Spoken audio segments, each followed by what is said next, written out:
Julien Dupont, je vais parler de cartographie. Je remercie l'Université populaire et Julie Collet pour l'invitation. D'abord, je précise que je ne suis pas de formation cartographe. Je fais de la cartographie artisanale, c'est-à-dire entre le collage, le dessin et puis la reprise par divers logiciels. Au départ, moi, je suis enseignant, je suis prof d'histoire géo et je travaille à Vaux-en-Velin, dans un collège à Vaux-en-Velin. Voilà, donc ce dont je vais vous parler n'est pas forcément en rapport directement avec l'enseignement de la cartographie, mais peut-être m'a en tout cas inspiré, même si après on peut discuter des pratiques qu'il peut y avoir en classe à ce sujet, mais c'est surtout une source d'inspiration. Dans le sens où je travaille dans un collège, il y a 29, une trentaine de nationalités différentes, et chaque année je demande aux élèves, en fait, dans une fiche de début d'année, de m'indiquer les langues qu'ils peuvent parler à la maison, souvent donc une langue maternelle, et puis leur destination rêvée. Et après, généralement, j'en fais une carte comme celle-ci, en ajoutant quelques éléments qu'ils ont pu noter pour les lieux qu'ils voudraient découvrir. Et généralement, ce qui arrive en tête depuis quelques années, c'est le Japon, les États-Unis, Dubaï, et de plus en plus la Corée du Sud. C'est de plus en plus des élèves qui sont, voilà, surtout par rapport à la K-pop et par rapport à tous ces mouvements culturels, musicaux coréens. Et voilà, donc ça permet un peu d'avoir une espèce de lecture de ce que s'imaginent les adolescents aujourd'hui et ce qu'ils rêvent du monde, avec un peu l'intérêt qu'ils peuvent porter à différents endroits dans leur esprit de 14-15 ans. Donc oui, j'ai plutôt l'habitude d'intervenir avec des collégiens. Moi, je fais donc de la cartographie et j'ai commencé à faire de la cartographie, je pense, très jeune. En me plongeant dans des atlas, j'ai toujours été un peu fasciné par cet objet-là. Et il se trouve que après, j'ai commencé à me mettre un peu moi-même en terre. Donc, je vais vous expliquer un petit peu comment ça m'est venu, parce que c'est important d'en parler. Le document que je vous montre, il y a des trucs qui sont en anglais, donc je traduirai au fur et à mesure, je n'ai pas repris, je m'ai servi pour une autre conférence qui était en anglais, mais je vais essayer de vous parler un peu de la raison de ce qui m'a poussé un petit peu à dessiner des cartes, essayer de savoir un petit peu pourquoi faire, qu'est-ce que ça permet d'explorer comme endroit, et comme sentiment, et quel type de choses on peut décrire à travers une carte, pour aussi aborder la question des cartes et de la fiction, à savoir par exemple dessiner l'espace d'un roman, ou au contraire les romans qui vont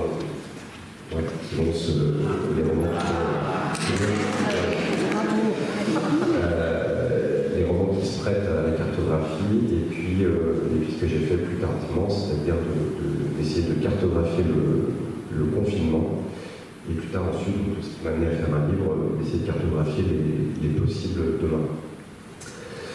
Donc je pense que d'abord j'ai commencé à cartographier sans poser de questions, c'est-à-dire en essayant de dessiner, d'utiliser des cartes pour en faire des motifs qui pouvaient avoir un sens physique, ou alors qui étaient totalement absurdes.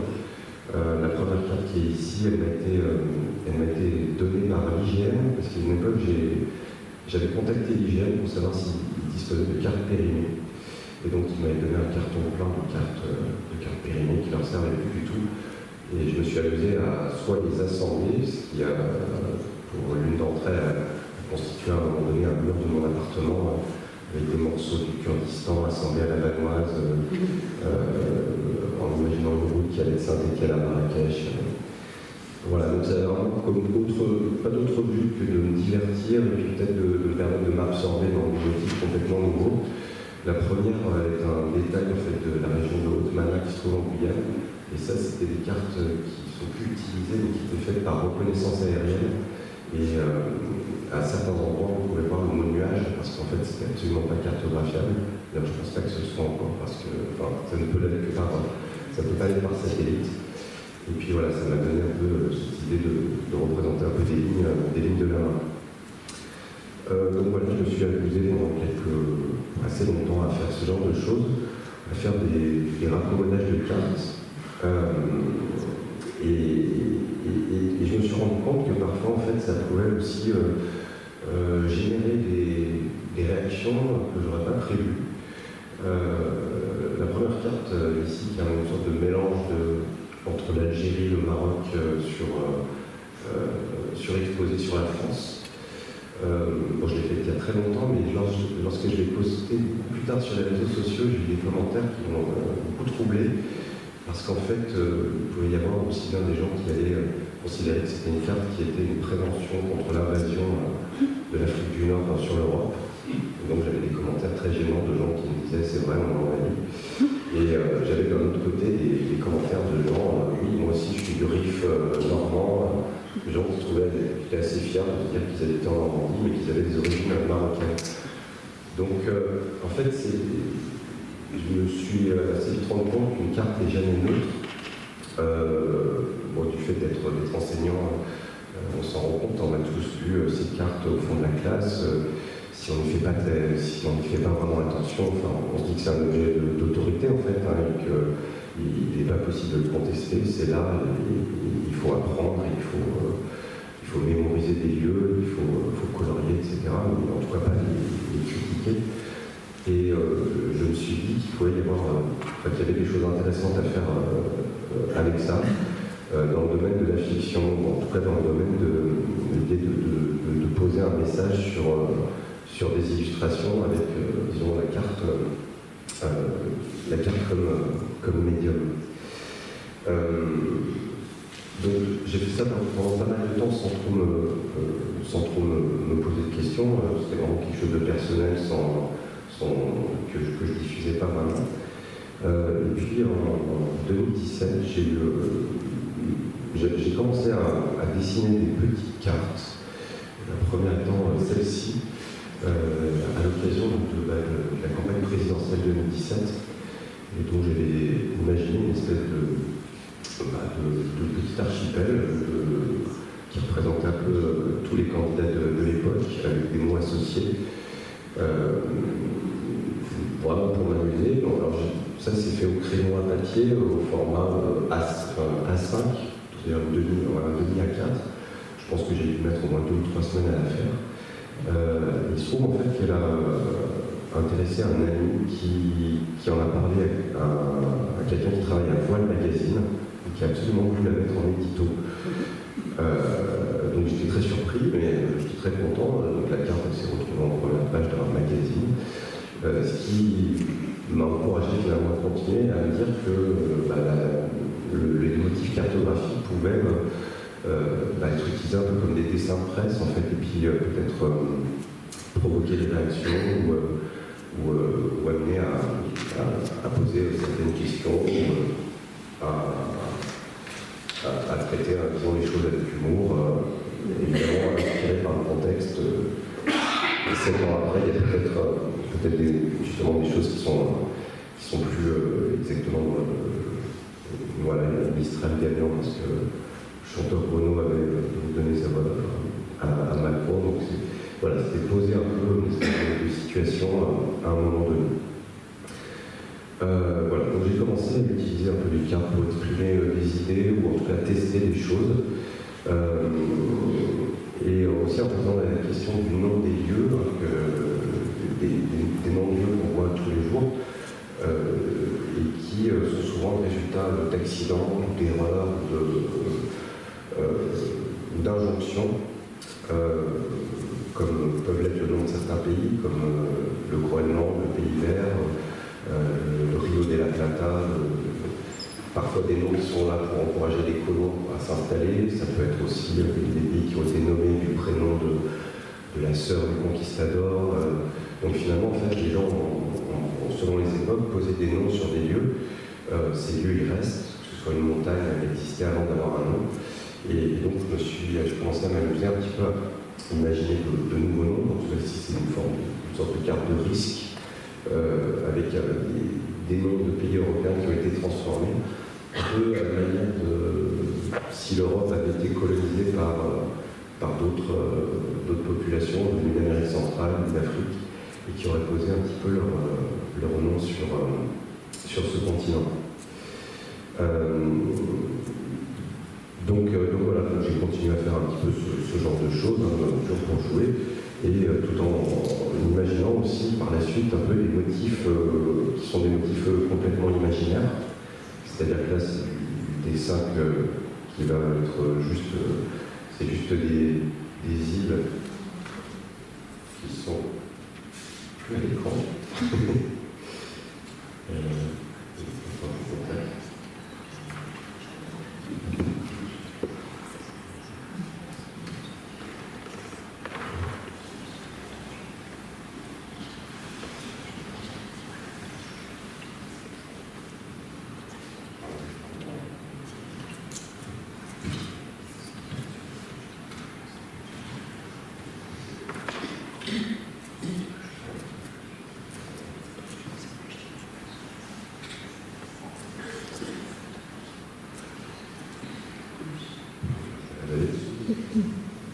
Donc ici, c'est une carte que j'ai faite, donc c'est un motif totalement imaginaire. J'ai passé beaucoup de temps à le faire, et c'était surtout parce que j'ai essayé de me perfectionner un peu à l'aquarelle pour essayer d'arriver à signifier des reliefs avec ce moyen-là. Mais ce que j'ai voulu représenter, c'est les années 80 et des chansons que j'écoutais quand j'avais 10 ans. En faisant la réflexion, tout ça, j'ai pensé aussi en pensant à des événements particuliers qui avaient un peu, interrompu l'écoute parfois de ces morceaux, parfois une interruption du top 50 par un flash spécial. J'ai un souvenir très précis de l'interruption du top 50 pour montrer, par exemple, l'explosion de la navette Challenger, et qui reste associée pour moi à des chansons qui sont autour, que ce soit Partenaire particulier, il me semble, où c'est, en tout cas, la mort de Malik Ousekine me fait vraiment penser à cette chanson-là. C'est juste pour associer en fait des souvenirs et une espèce de géographie du son et des événements en fait que je voulais associer dans une carte. Ici, donc sur en essayant de répertorier simplement des chansons. Voilà, après c'est vrai que les cartes peuvent servir à pas mal de choses différentes. Ici, j'ai fait aussi certaines cartes qui sont des sortes de cartes lexiques où le motif au départ est totalement aléatoire, même s'il a une vague ressemblance avec un mail. Je me suis amusé en fait à chercher un peu toutes les façons, en tout cas une soixantaine de façons de dire le mot œil et à les signifier sur une carte par des petites villes. Ce qui permet de voir un peu parfois des correspondances ou de voir justement une grande diversité de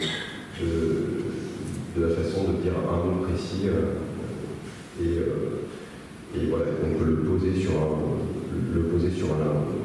motif géographique.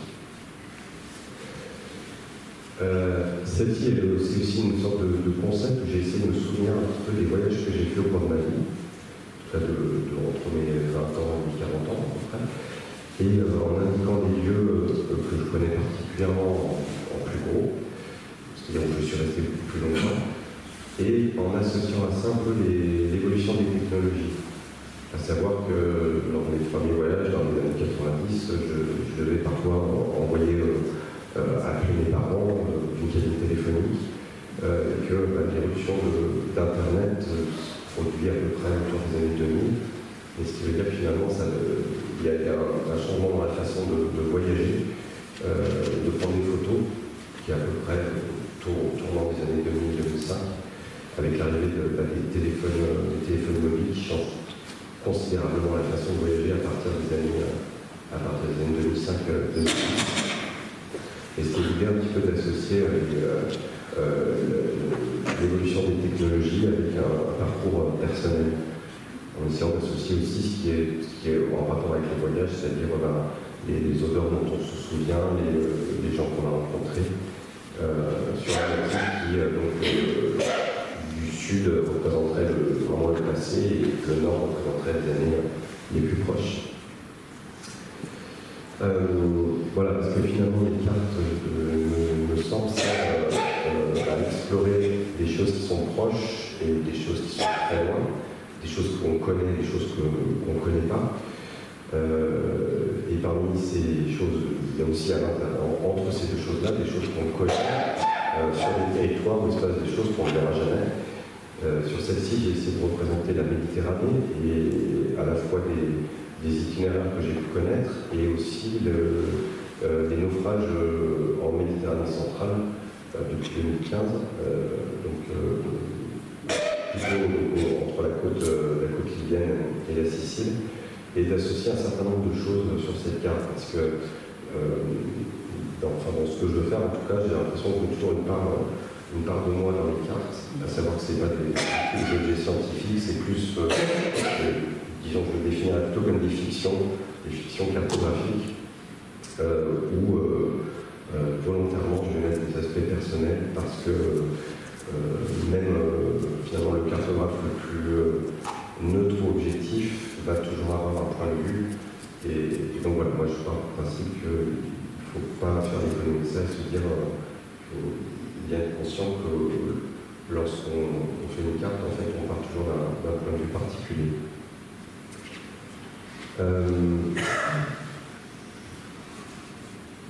Ici, il s'agit d'un motif qui est imaginaire, mais l'idée était dans le principe de représenter les inégalités de richesse dans le monde, avec l'idée que les revenus les plus riches seraient en vert, et plus on va vers l'horizontale, si on veut, on aurait toutes les catégories de population les plus pauvres. Ça part de l'idée que finalement c'est très difficile de faire des cartes du développement, des cartes qui vont nous indiquer les lieux qui sont riches ou pauvres. Très souvent, parfois, ils sont vraiment collés les uns aux autres. On a l'habitude peut-être de voir des cartes de développement où on va avoir en rouge des aplats de couleurs en rouge pour les endroits où il y a de grands problèmes de développement, vert lorsqu'il n'y en a pas du tout, ce qui n'indique pas du tout forcément les différences à l'intérieur des pays. Donc j'ai pris l'idée de le représenter sur un motif totalement aléatoire et d'imaginer proportionnellement la population à haut revenu et la population à très bas revenu.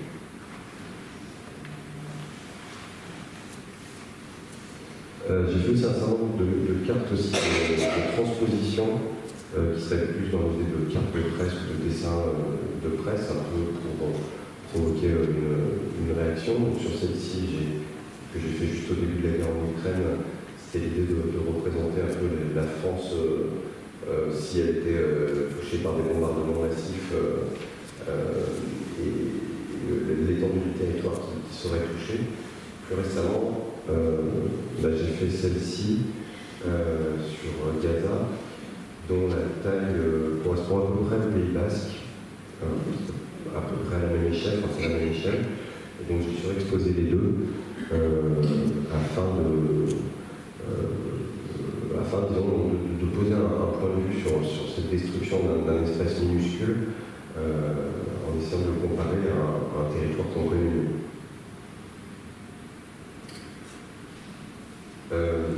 Dans tout ça, en fait, ce qui est peut-être difficile, c'est parfois de cartographier ce qui est juste en bas de chez nous, ce qui est très proche.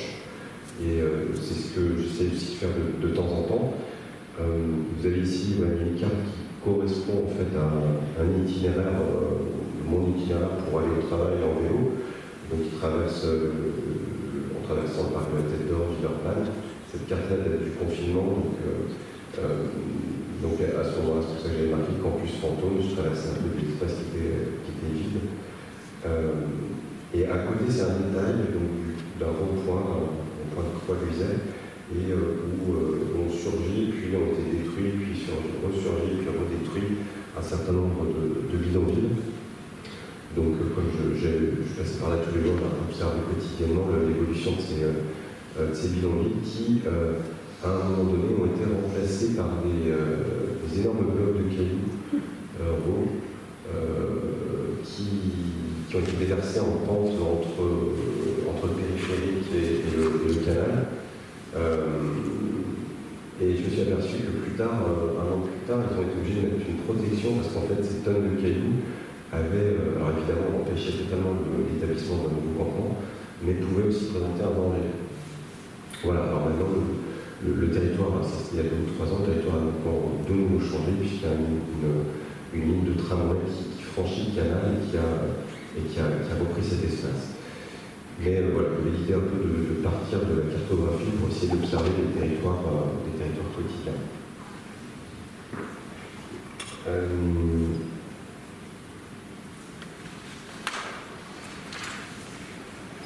Donc là, ici, j'ai essayé de jouer avec une carte qui est bien connue, c'est le planisphère d'Alité ici, qui représente le monde connu au XIIe siècle.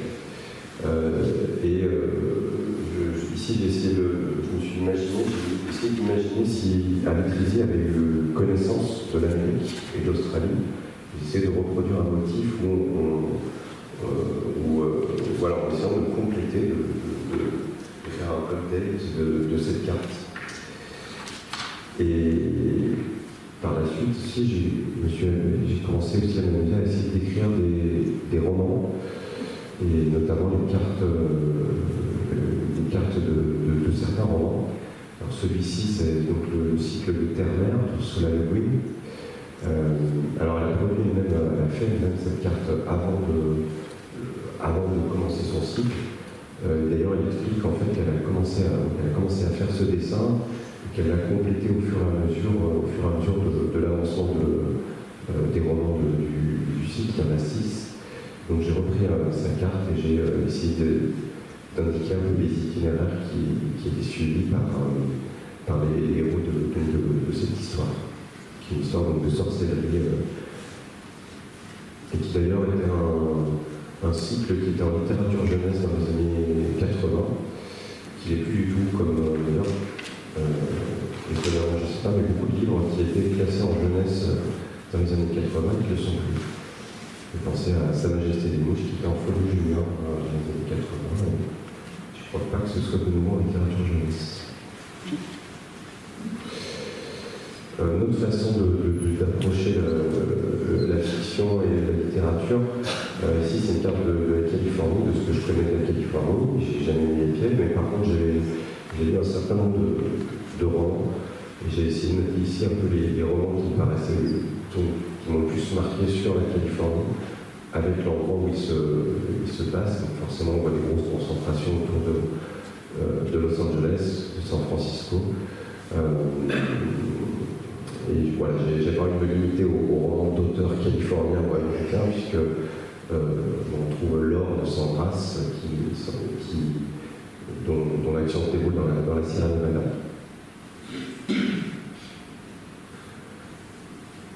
Ici, c'est une autre improvisation sur le roman. Là, j'ai essayé de faire comme une sorte de fiche, une carte de lecture d'un roman qui s'appelle Les Prophètes du Fjord de l'éternité. C'est un Danois qui a écrit ça, qui raconte l'histoire de colons danois au Groenland dans les années 1780 à peu près.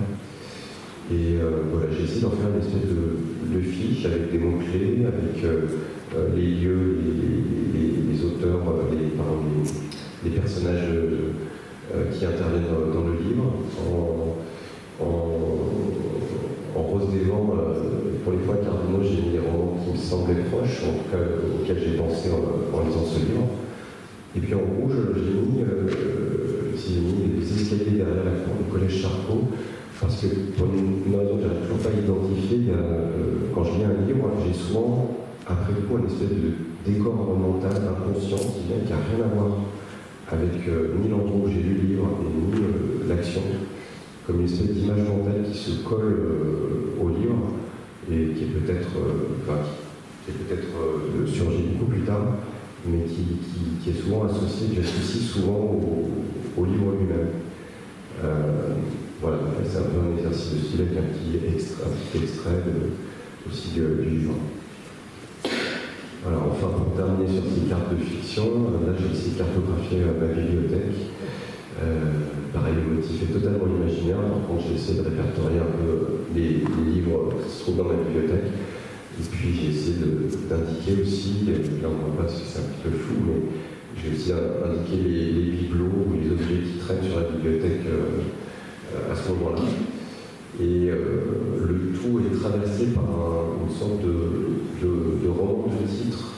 C'est un exercice qu'on faisait avec des amis pendant le confinement, c'est-à-dire de prendre une bibliothèque et d'essayer de faire un petit texte à partir de 6, 7 ou 8 titres de romans, afin de faire un projet de notes.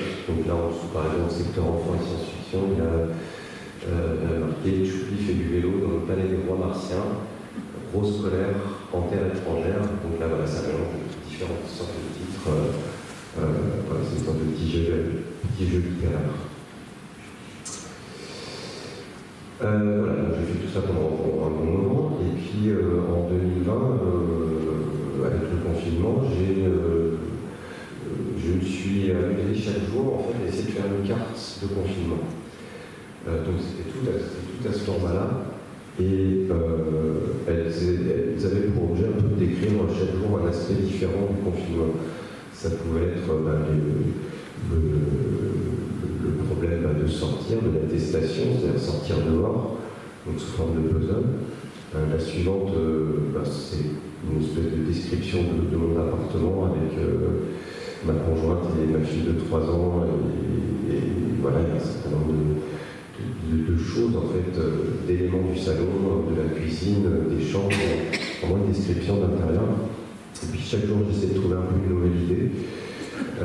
Celle qui est à gauche ici est une carte sur les théories de complot pendant le Covid, ce qu'on appelle le coronavirus d'abord, c'est plutôt l'époque du coronavirus. Et donc là, il y a j'ai fait un peu une petite liste de toutes en tout cas de certaines théories de complot que j'avais répertoriées à ce moment-là. Et celle qui est en face représente un petit peu les éléments de langage qui sont apparus pendant le Covid. Heureusement, il y a un certain nombre de ces éléments de langage qui sont plus très courants, mais c'est sous forme de plan de métro avec une station première ligne, une station musée des solutions, une station trop Covido. Il y avait beaucoup l'idée de jouer avec les mots. Une station qui s'appelle Chers compatriotes. Voilà, synthétisation, ce genre de choses. C'est vrai qu'il y a toutes sortes d'éléments de langage qui étaient assez inspirantes. Opéra Zoom, mon masque, voilà. Et puis ça finit à porte de la poignée, notamment, et point de coude, en bas. Voilà, après, j'ai plus eu les mêmes formats 10-25 et puis tout était fermé, donc il me restait des formats à 4, donc j'ai commencé à faire une sorte d'atlas du confinement. C'est pour ça qu'il y a marqué B3, il y a 12 planches qui se complètent, mais pareil, qui traitent de différentes choses, et là c'est l'idée un peu de la découverte des îles immunes, par exemple l'expédition qui essaie de débarquer sur des îles où voilà, une sorte d'analogie avec les grands explorateurs qui essaient de débarquer sur des îles qui vont nommer, encore une fois, Geste Sauveur, l'île des compatriotes, la collective, etc. Voilà, au bout du compte, ça a donné un peu ça. Et c'était très varié, hein. C'est-à-dire que c'était chaque carte avait une thématique très différente et qui se trouve en haut à droite. C'est un essai de jeu Covid. C'est-à-dire qu'il jouait avec des pions pour éviter d'être avec Covid et avec les règles du jeu. Et voilà, c'est vraiment des choses qui étaient spontanées. Voilà, et donc quand j'ai fait ces cartes, le journal Le Monde m'avait contacté pour faire un article sur les nouvelles pratiques cartographiques, parce que voilà, les cartes que je faisais les intéressaient. Et peu de temps après, en fait, il y a eu les éditions Avant-Voilà m'ont contacté pour peut-être faire un livre sur le confinement, un espèce d'atlas du confinement. Et puis ils ont assez vite réfléchi en disant que ça n'allait pas être possible parce que ce serait invendable, que les gens n'avaient pas du tout envie d'entendre parler du confinement et que ça ne s'offrirait pas très bien à Noël 2022. Donc ils m'ont dit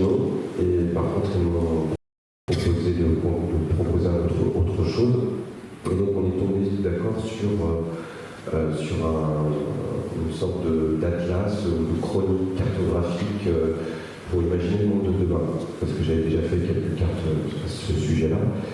Et donc c'est un livre qui est paru l'année dernière, en 2024, où j'ai essayé de revenir à différentes choses, à savoir des données scientifiques sur les évolutions climatiques, mais en ajoutant un peu des éléments de fiction et surtout un peu des lectures qui viennent de la fiction et de notre culture. Cette carte-là, elle représente une vingtaine de livres qui parlent d'un monde d'après, donc d'un monde après l'effondrement. Donc ça va de La Route, de Cormac McCarthy, à 3 fois la fin du monde de Sophie Livry, sachant que dans la logique, ce qui se trouve au nord présente un futur très angoissant, de mon point de vue à la lecture, on dira, c'est que La Route remonte tout au nord. Tandis qu'au sud, on trouve peut-être des récits où le courroux est un peu plus, peut être un peu plus optimiste. C'est le cas dans La Forêt de Jim England, qui est en tout cas un récit qui donne une porte de sortie vers l'avenir. Pour ce livre, j'ai fait à la fois des cartes qui sont des cartes réellement scientifiques, à savoir sur des phénomènes climatiques et sur la recrudescence des chaleurs, des incendies dans le monde. Donc ça c'est sur l'année, sur le début des années 2020 et particulièrement sur l'année 2023. Donc le livre il associe ces choses-là, il associe à la fois des cartes documentaires et des cartes, un peu montrer un peu plus tard, des cartes qui sont plutôt des cartes de fiction. Celle-ci est une carte qui montre un peu les ressources énergétiques nécessaires à la transition écologique, sachant que la transition écologique et l'électrique, les voitures électriques sont pour l'instant et sont encore pour pas mal de temps destinées aux pays très développés, tandis que l'extraction des ressources nécessaires à cette transition vont se situer plutôt dans des pays qui n'en profiteront pas directement, profiteront peut-être de l'emploi pour la République démocratique du Congo qui va peut-être produire sur place des véhicules qui seront en tout cas destinés au marché développé. C'était pour montrer qu'il y avait peut-être une certaine hypocrisie dans cette idée d'un monde durable où nos sociétés occidentales continueront à vivre dans le confort, sachant que l'extraction des matières nécessaires, il n'y a pas eu de grand changement dans la distribution des rôles. On en arrive aux cartes qui sont plutôt de fiction. Ici, c'est une carte de l'Amazonie, orientée avec l'ouest en haut.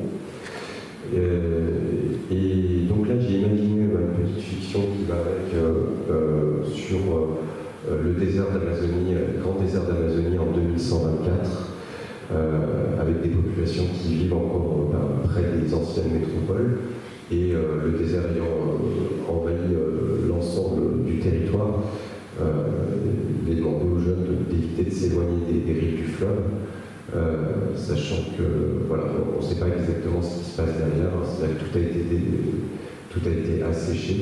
Et on peut imaginer des mythes avec des dieux qui ont asséché les lieux en quelques décennies. Alors c'est évidemment tout à fait complètement imaginaire, néanmoins en 2023, l'Amazonie a été frappée par la pire sécheresse qu'elle ait jamais connue. Et il y a eu vraiment des fleuves qui ont connu des assèchements qu'on n'avait jamais vus. Et d'ailleurs, il n'est pas du tout improbable que les secteurs de l'Amazonie, une fois déforestés, soient du fait des perturbations climatiques que ça engendrerait, se désertifient.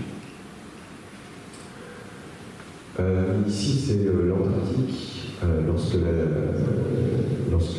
l'ensemble de la calotte polaire aura fondu. Donc ici, c'est pareil, on est tout à fait c'est quelque chose de totalement imaginaire. Mais j'ai essayé d'imaginer un petit peu l'arrivée de colons, des derniers qui fuiraient en fait des zones, la plupart des zones qui sont desséchées ou qui sont plus habitables. Je crois que j'ai situé ce planisphère en 2500. Et qui vont conquérir ce nouveau continent, découvrir des ressources qu'on découvrira fatalement sous la glace, qui doit forcément être sous la glace, et qui vont ouvrir les premières pistes afin d'aller à l'intérieur du continent.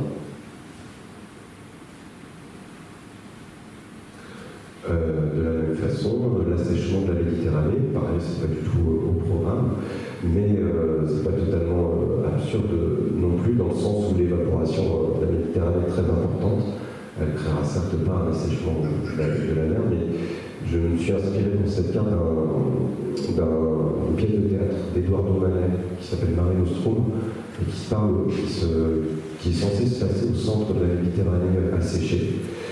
Et voilà, j'ai voulu jouer un peu avec le relief de la Méditerranée en imaginant qu'il reste quelques grands lacs salés et puis que les populations qui ont fui donc les parties continentales qui sont plus habitables se sont installées dans le bassin et puis ont donné de nouveaux noms à leur campement, de Minos à Gazajdid ou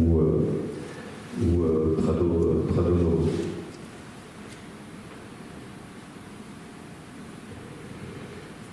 Alors il s'agit de la météo du 28 août 2224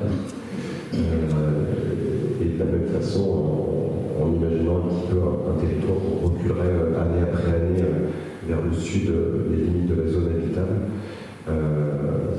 avec donc des températures au-dessus de 45 à partir au sud de la Loire et puis des cultures qui ont évolué du palmier dattier au papalier qu'on trouverait dans le nord de l'Europe. Voilà, donc j'essaie toujours pour moi d'associer un peu ces fictions de textes un peu humoristiques et toujours dans le livre un peu contrebalancé par des informations ou des données plus scientifiques. L'île de Sète, donc une montée des eaux d'un mètre en fait porterait atteinte au cordon littoral en fait qui la reliait au continent. Et donc dans cette version-là, en fait, Sète serait devenue une île qui rendrait hommage à Georges Brassens avec donc le temple de la Camarde et voilà des liaisons régulières avec le roc d'Agde un peu plus loin. Et puis des touristes qui viendraient admirer les fonds sous-marins et les ruines sous-marines du reste de la ville. Ici, donc, c'est Paris envahi par les eaux. Ici, pour cette fiction, j'imaginais donc le retour des liaisons régulières par bateau-mouche, en fait, et les bateaux-mouches qui seraient réutilisés de manière différente pour assurer une liaison entre les différents points de la capitale après les grandes inondations du milieu du XXIe siècle, et qui permettrait d'aller par exemple de Belleville-sur-Mer à la butte aux Cailles, avec signaler un peu les derniers édifices qui restent encore un peu debout dans le bassin intramuros, mais pour lesquels il vaut mieux quand même passer un petit peu au large. Voilà, notre essai, donc comme on n'est pas sûr du tout de ce qui risque de se passer, évidemment, dans ce futur lointain, voilà, il y a quelques propositions de changement climatique. Donc pour chaque, je me suis intéressé à la vallée de Chamonix, en imaginant un scénario équatorial tempéré, donc avec une économie qui serait basée un peu sur les bananeraies autour de Chamonix. Un autre avenir qui prévoirait un assèchement progressif de la région et qui ferait en fait de la région de Chamonix une oasis au pied des montagnes. Et puis enfin une reglaciation, donc un phénomène qui est dont on reparle un petit peu en partant du principe que l'inversion des courants marins pourrait provoquer un refroidissement de l'Europe. Et donc la clé, ce serait une espèce de retour à l'âge glaciaire qui verrait une nouvelle extension des glaciers, et puis donc une société qui serait, disons, retourner à l'âge du bronze. Voilà, donc celui-ci, c'est dans la même logique, c'est d'imaginer un nouvel âge glaciaire avec ici des routes migratoires qui essayent de rejoindre les terres qui sont encore habitables, à savoir les États-Unis d'Afrique, et un zoom sur l'ancien détroit du Pas-de-Calais qui serait du coup en partie asséché et à travers lequel essaieraient de passer des flots de réfugiés à travers Donc, à travers cet espace-là, au centre duquel on aurait bien sûr construit un mur pour empêcher ces réfugiés de rejoindre les pays un peu sûrs. Voilà, peut-être un scénario plus positif, tout à fait utopique. Ici, c'est une carte de l'Afrique et des grandes liaisons par TGV. Donc, par exemple, le Cap N'Djamena en 11h30, en TGV couchette. Tout ça rendu possible par l'installation de champs photovoltaïques, de champs d'éoliennes. En vert, ce sont les pistes cyclables avec des bornes de recharge électriques qui permettent un peu de parcourir l'ensemble du continent, avec l'idée un peu absurde, en fait, très totalement absurde, que le continent africain dispose de ses ressources pour lui-même et puisse finalement prétendre à un confort, dont nous disposons en termes de mobilité, en termes d'énergie.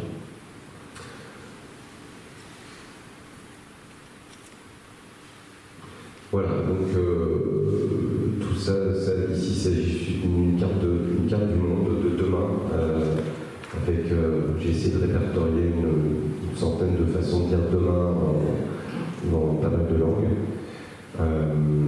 voilà, qui clôt l'ouvrage et voilà, c'est pas un livre qui prétend justement qui n'est pas une somme scientifique sur des scénarios à venir, mais j'ai voulu écrire un livre en fait où je me suis intéressé au mot scénario et j'ai trouvé que le fait de nous présenter des scénarios du GIEC, il y avait quelque chose du domaine de la fiction et que quelque part la littérature, le cinéma, toutes les formes artistiques finalement peuvent nous permettre aussi d'essayer d'expliquer, de comprendre comment pourrait être le monde. Et peut-être qu'il ne s'agit pas seulement justement de données scientifiques, mais de données culturelles, de données artistiques qui peuvent nous permettre de penser ce qui pourrait advenir.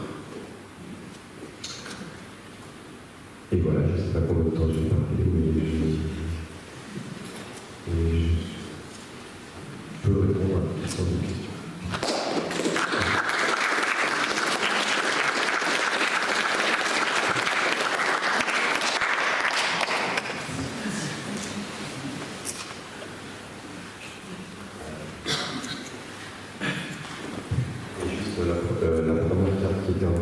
Ici, c'est vraiment une carte du monde, donc c'est un morceau du monde, du journal Le Monde, sur lequel en fait, j'ai juste essayé de prolonger un peu les mots qui étaient dans la colonne, sous forme d'agglomération, et puis peut-être pour me dire que voilà, c'est très très difficile de se poser la question d'éveiller les consciences au changement climatique. Voilà, c'est un jeu de collage à partir après cette question-là.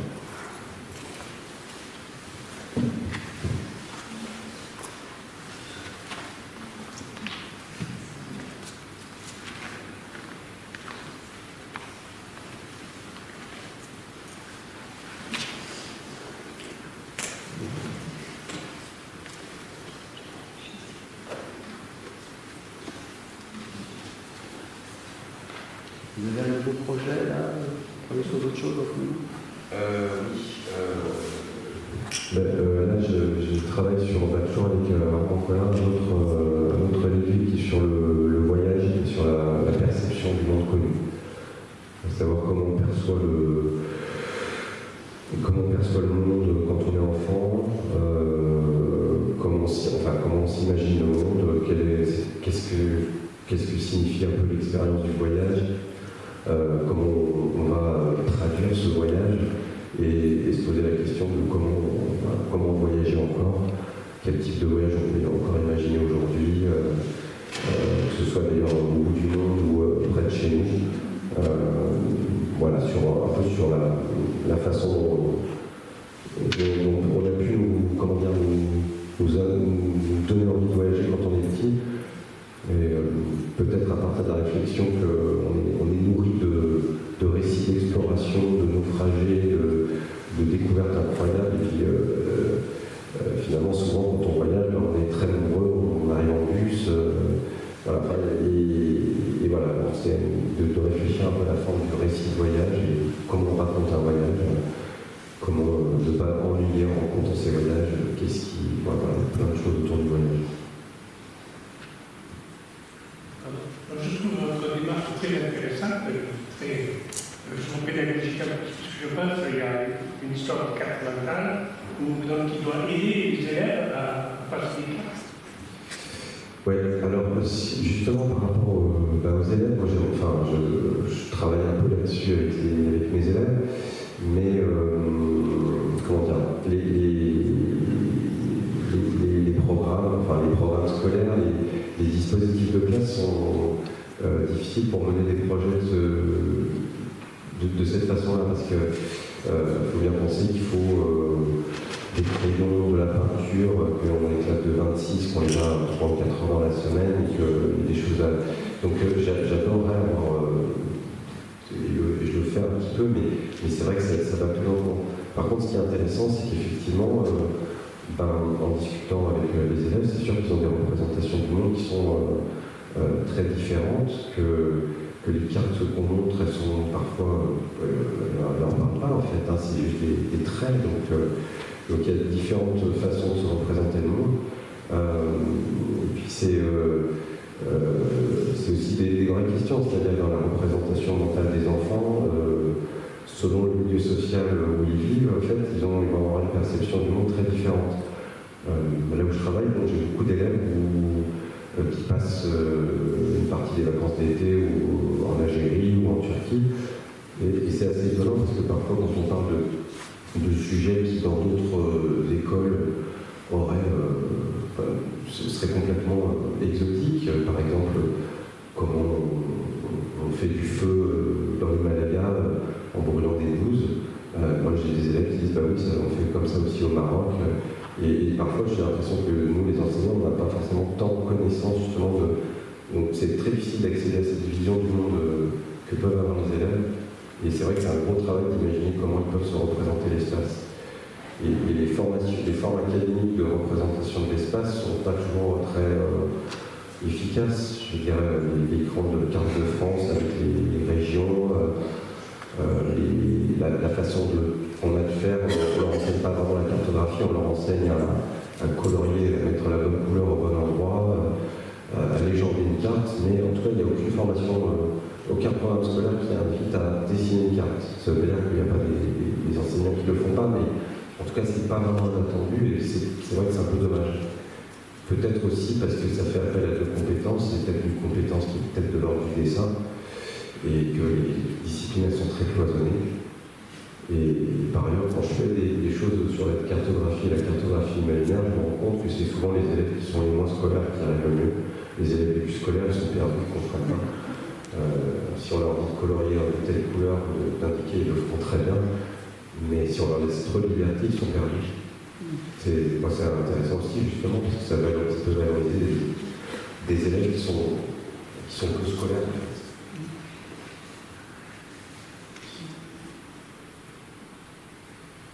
C'est pas une question, c'est juste un témoignage. Moi, je trouve que vous avez.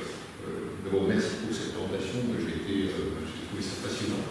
Et vous avez réussi, Tour de France, quand même, de détourner un objet qui, au départ, la cartographie, est quand même assez normé, qui répond à des codes qui sont quand même très rigoureux, pour en faire un langage, finalement, qui est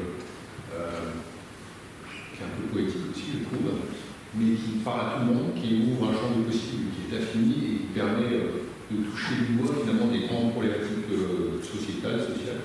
Et je trouve ça assez fabuleux. Merci beaucoup pour ce passage.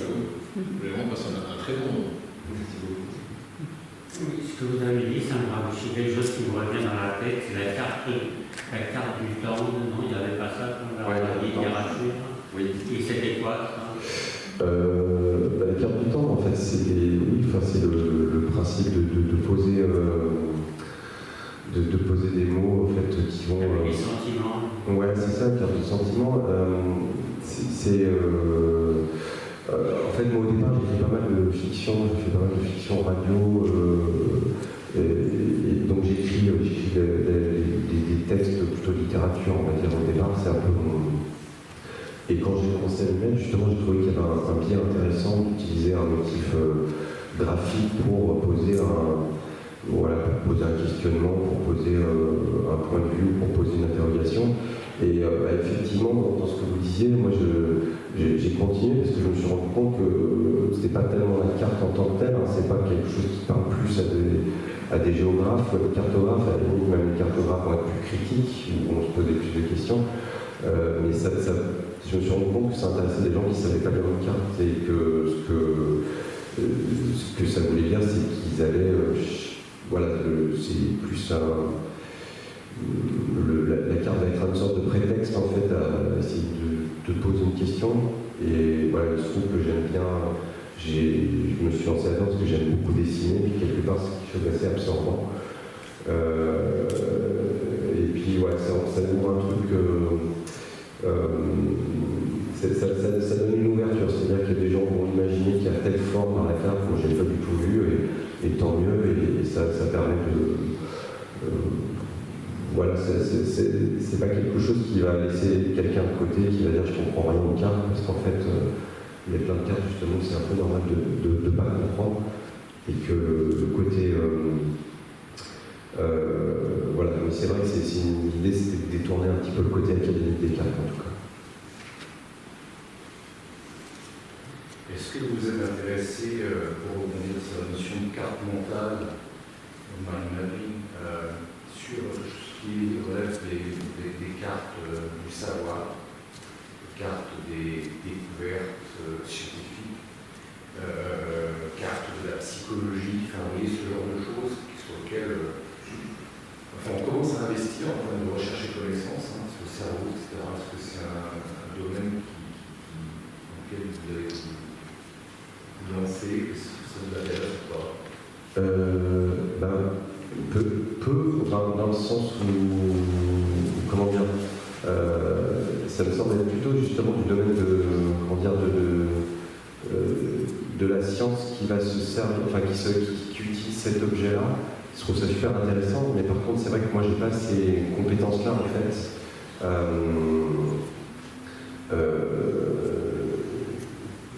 Je suis pas sûr de voir exactement.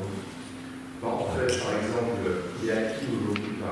Aujourd'hui, on met dans n'importe quel map-monde, c'est Greenwich le sang, plus ou moins. Ah oui. Bon, ça c'est une chose. L'hémisphère sud-nord, on balance en inverse, un flux horizontal, vertical, on a d'autres modes de représentation. Mais au-delà de ça, on voit que, comme les cartes, l'éducation dans le monde, en fonction qu'on va à un pays ou à un autre, c'est un Italien qui a découvert la chose, non pas du tout, c'est un Français, c'est un Russe, non, c'est un Arabe. Il y a toutes sortes de façons de revendiquer et d'influencer sur qui a découvert quoi. Entre autres, donc là-dessus, comme vous l'avez dit, une carte c'est influencer, c'est une forme de représentation. Est-ce qu'on peut challenger un petit peu cette façon dont l'histoire nous est racontée grâce à des cartes? Je pense par exemple je pense qu'il y a des choses à faire, que j'aimerais faire pour le projet que j'ai ensuite, sur les grandes découvertes notamment. Et c'est vrai que même jusqu'à aujourd'hui, pour simplifier dans les manuels scolaires, on va voir le voyage de Christophe Colomb, le voyage de Magellan, les premiers explorateurs. Et puis c'est vrai que si on creuse un peu plus loin, déjà Magellan, de toute façon, il n'a jamais fini son voyage. En plus, il se trouve que le premier qui a réellement fait un tour du monde, c'est un esclave qu'il avait récupéré dans l'archipel indonésien et qu'en faisant son tour du monde, il a redéposé à cet endroit-là. Donc en fait, techniquement, c'est lui le premier qui avait fait le tour du monde. Récemment, j'ai lu le livre de Matthew Hudson, le journal d'un explorateur noir au pôle Nord, il faisait partie de l'équipe il était avec Robert Pelluy qui a fait le premier au pôle Nord. En fait, ils étaient tous les deux au pôle Nord. Et donc c'est vrai que là-dessus, en tout cas, je trouve que c'est intéressant qu'il y a cette notion de grande découverte, découverte de quel point de vue, de qui. Et ça, c'est vrai que c'est un enjeu, parce que de toute façon, c'est vrai que surtout sur cette question-là, c'est vraiment très très centré sur l'Europe et sur l'idée que. Et puis quelque part, c'est aussi construire un peu notre vision du monde dès l'enfance, en fait. C'est presque des modèles, quoi. Alors qu'en fait, c'est tous des modèles, quoi. Si on regarde personnalités enfin, que ce soit des grands navigateurs. Vasco de Gama, il a fait le tour de l'Afrique, mais il arrive en Inde, en fait, il a détruit les comptoirs pour indiquer, pour prendre possession des lieux. Et pourtant, c'est, même si bien sûr, finement, après au lycée, on peut revenir là-dessus, mais normalement, quand on est petit, c'est ça qu'on apprend. J'avais vu une carte de France où l'échelle des longueurs, c'était le temps qu'il fallait pour aller d'un point à un autre. Donc Paris-Lyon, c'était tout près, parce que 2 heures en TGV, alors que Paris-Banlieue, c'était très loin, parce qu'avec les RER. Oui, c'est ça, ouais, ces cartes paramémorphoses qui clairement sont plus logiques pour signifier les distances. Oui, donc après, il y a des façons de représenter graphiquement ça qui sont plus judicieuses. Après, là-dessus, je me suis toujours posé une question, j'ai jamais de réponse précise, mais je me suis toujours demandé, on calcule la superficie d'un pays en kilomètres carrés, mais est-ce que ça veut dire qu'un pays plat et un pays montagneux sont aussi grands? Je pense qu'un pays montagneux est bien plus grand. Parce que si on dépliait, ça ferait plus d'espace. Enfin, mais pour les classes, on prend la projection de place. Ouais. Mais oui, par exemple, si on prend les Pays-Bas et la Suisse, la surface est plus importante en Suisse. Si on rajoute le défaut des cartes de Capton, ça fait beaucoup de variations. Ah oui, ouais, en plus avec les projections différentes, il n'y a pas de bonne projection. C'est justement une bonne nouvelle, on peut représenter le monde un peu comme on veut, parce qu'on ne pourra pas le représenter de manière exacte finalement. Une chose intéressante aussi, la mesure de la longueur de côte, ça dépend de quelle échelle vous prenez. Si vous avez très peu détaillé, ça sera très faible. Ça rejoint une notion mathématique de fonction comme le long du champ. Et si vous avez par contre un instrument de mesure extrêmement précis, vous aurez une longueur beaucoup plus grande parce que vous aurez des anfractuosités. Ah oui.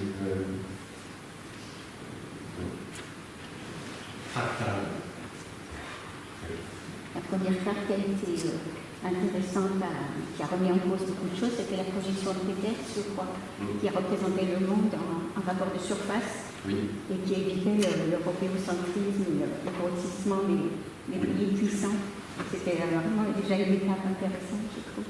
Oui, c'est vrai. Après, j'ai vu aussi le Monde diplomatique qui avait publié une carte des lieux de pouvoir à Paris. Là aussi, c'était une lecture enrichissante.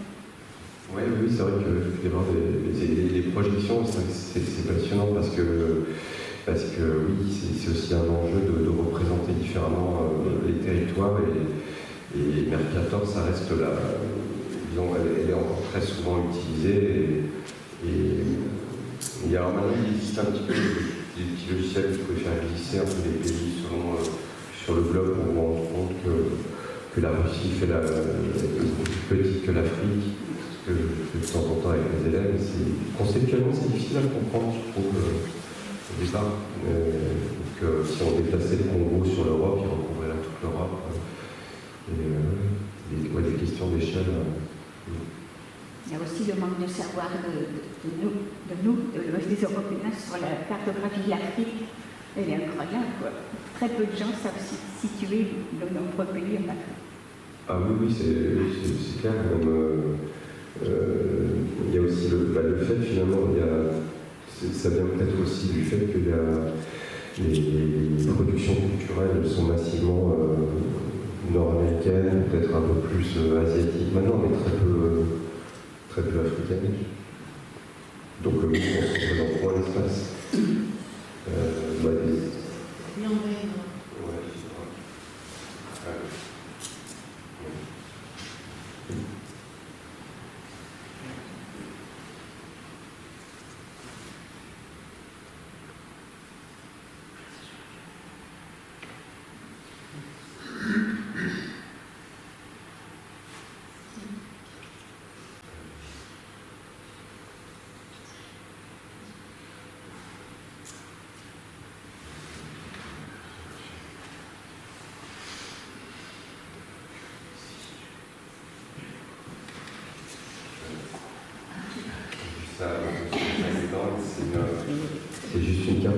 dyslexique, c'est-à-dire peut-être pas mal inspiré de mes élèves. Hein.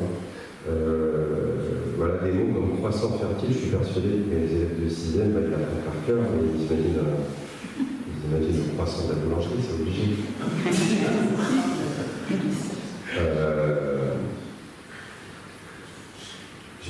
J'avais eu dans une copie le tigre et le frère se trouvent près de la maison botanique.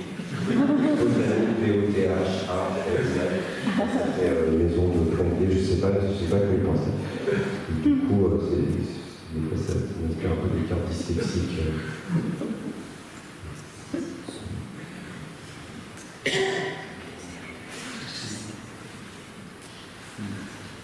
Mais oui, enfin, c'est surtout intéressant de jouer avec les mots, puis comme je disais tout à l'heure, c'est assez passionnant l'étymologie des noms de pays, des noms de lieux, parce qu'ils ont parfois, ils ne correspondent pas du tout à une réalité objective. Je crois que c'est le mot Pérou, qui a une espèce de mélange entre deux mots entendus d'un bateau à une barque, et un des mots, les conquistadors ont dû demander comment ça s'appelle ici.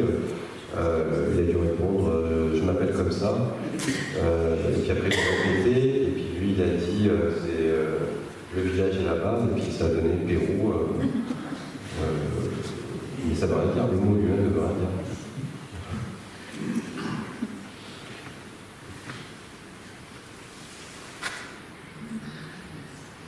J'avais assisté à une rencontre au TNT avec des historiens qui demandaient aux romanciers d'écrire son histoire parce que eux-mêmes leurs ouvrages étaient très, fouillés, très théoriques et peu accessibles au grand public. Et ils demandaient donc aux romanciers d'évoquer des périodes historiques pour que les gens s'intéressent à l'histoire autrement. Et je pense que vous faites aussi de ça. J'ai bien fait ça, mais je pense que des auteurs qui font ça, comme David Rand, et il a fait de la fiction sur des événements historiques, qui a fait son dernier livre, c'est Les naufragés du Voyager, sur un naufrage. Et il a fait aussi La Note américaine, qui a donné un film adapté qui s'appelait Killers of the Flame. C'est les Indiens d'Oklahoma qui sont devenus très riches en quelques mois et puis qui ont été spoliés parce qu'ils avaient du pétrole. Et il écrit des. C'est pas des romans, ils font vraiment de l'histoire, mais il écrit de manière très fluide.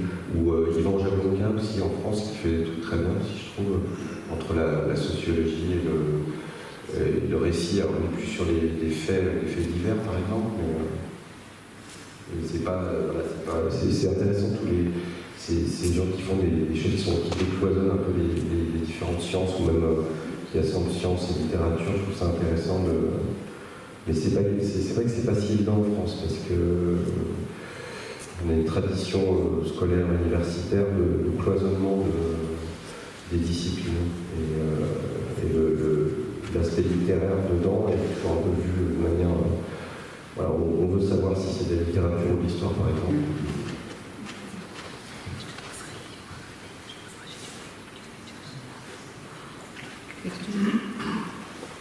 Excusez-moi, je voulais voir plus votre point de vue d'enseignant par rapport à vos élèves lorsque vous évoquez ce qui se passe actuellement dans le monde. Je pense que vous devez évoquer avec eux, par exemple, les rapports du GIEC ou des choses comme ça.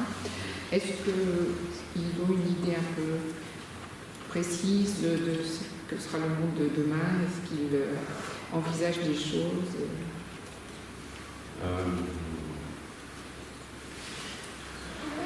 Je ne sais pas, je pense qu'eux sont dedans depuis le début, c'est-à-dire que ils sont quelque part, ils sont nés avec ça, donc ça leur paraît un petit peu évident. Alors après, est-ce qu'ils sont plus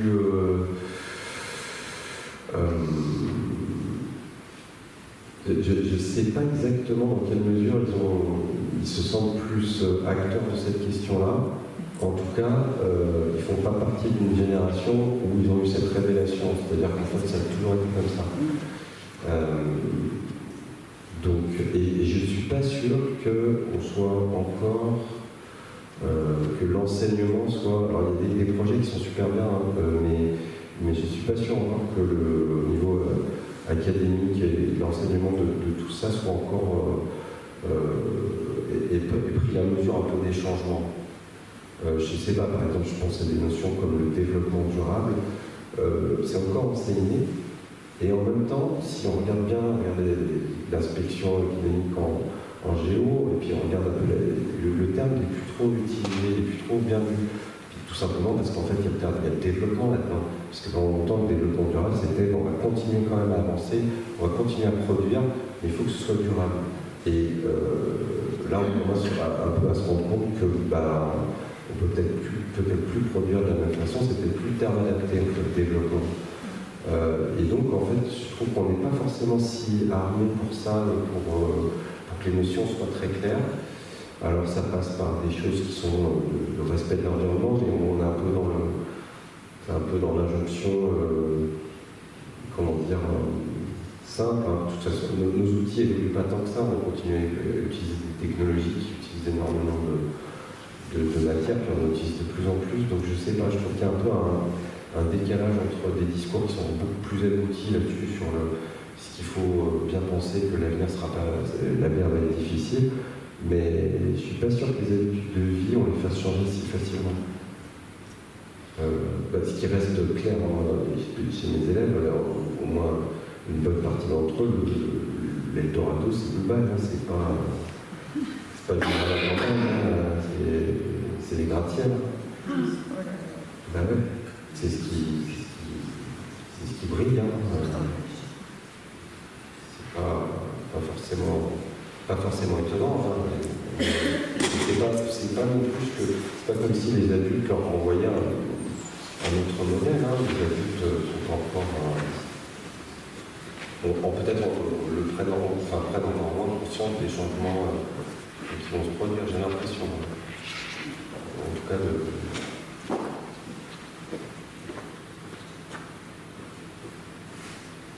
Mais par contre, c'est vrai qu'il y a beaucoup de projets maintenant avec des associations, des groupes qui emmènent dans mon collège, je sais qu'ils font une action chaque année dans les calanques de Marseille ou avec des scientifiques qui vraiment briefent un certain nombre d'élèves qui sont censés en fait ensuite expliquer aux autres. Donc il y a des projets qui n'existaient pas là-dessus il y a 10 ans, 15 ans, encore moins il y a 20 ans. Hein. Donc progressivement quand même, c'est vrai que il y a une vision du monde différente. Mais je pense que de toute façon, oui, les enfants ne sont pas nés dans le même monde et qu'ils en ont plus conscience que nous, en fait. Enfin,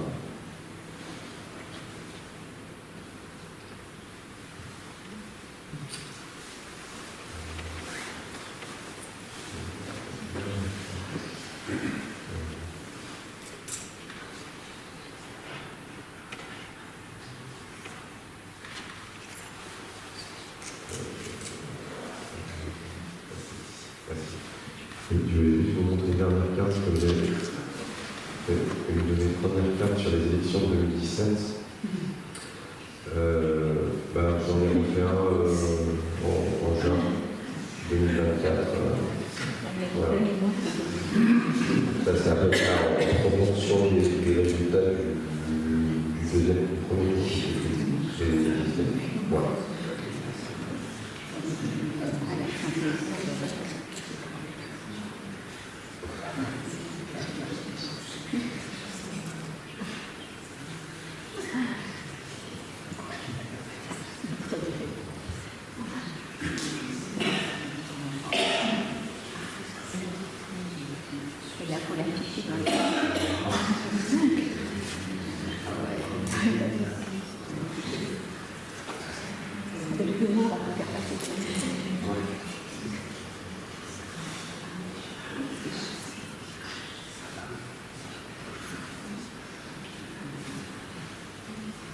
S'il vous plaît. Oui. En fait, je rejoins la question précédente.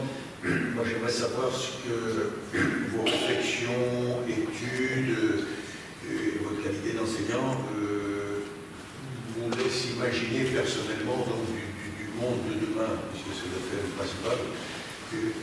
Autrement dit, est-ce qu'on va vers la dystopie à la grande vitesse? Est-ce qu'on a encore une petite chance?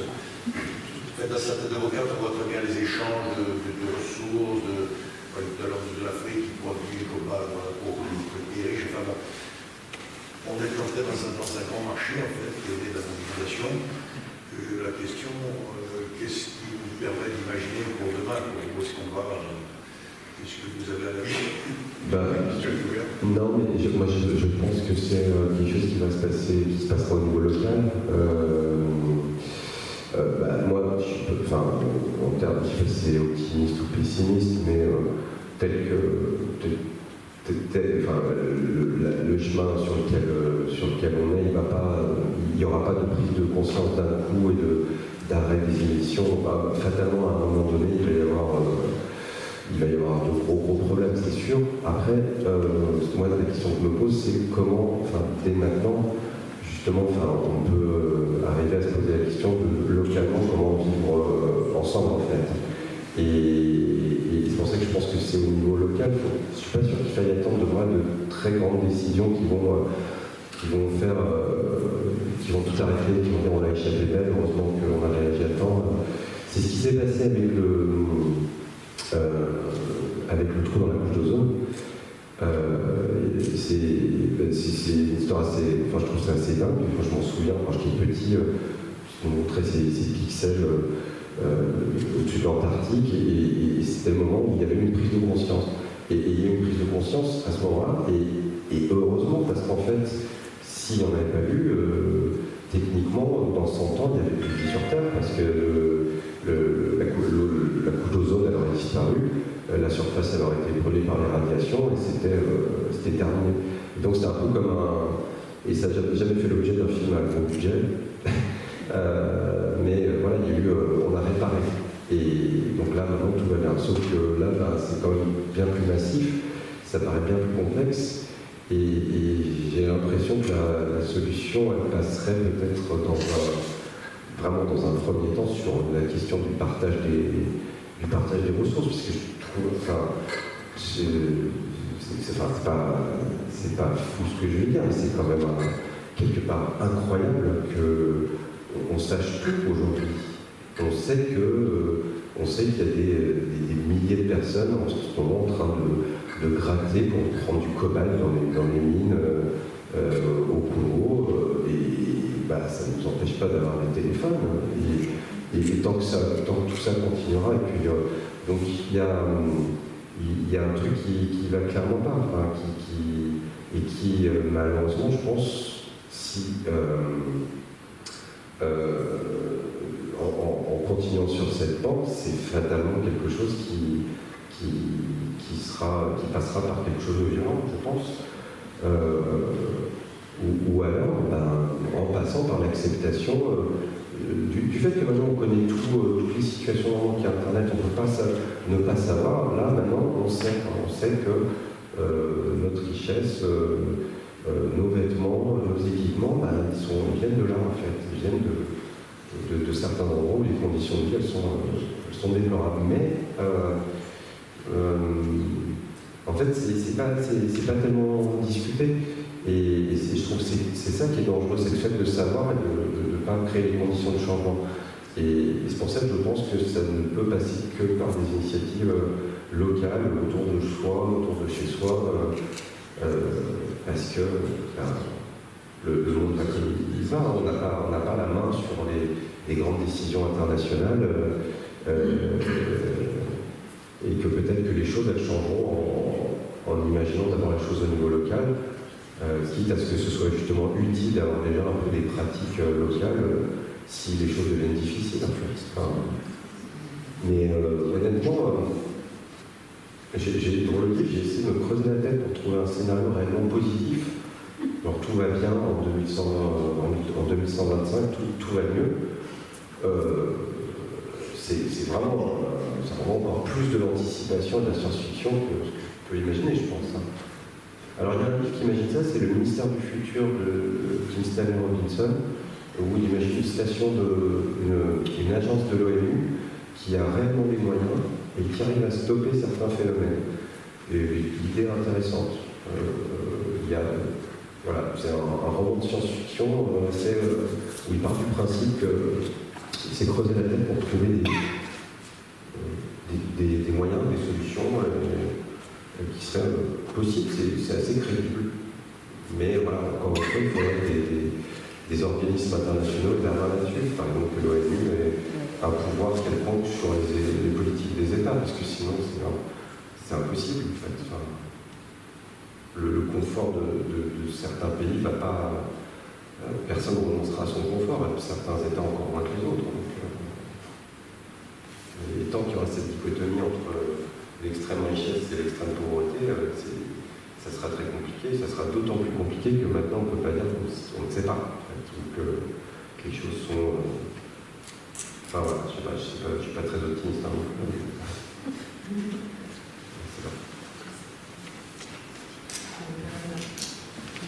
remontrer le livre que vous pouvez retrouver dans la bibliothèque et dans toutes les bonnes librairies. Merci.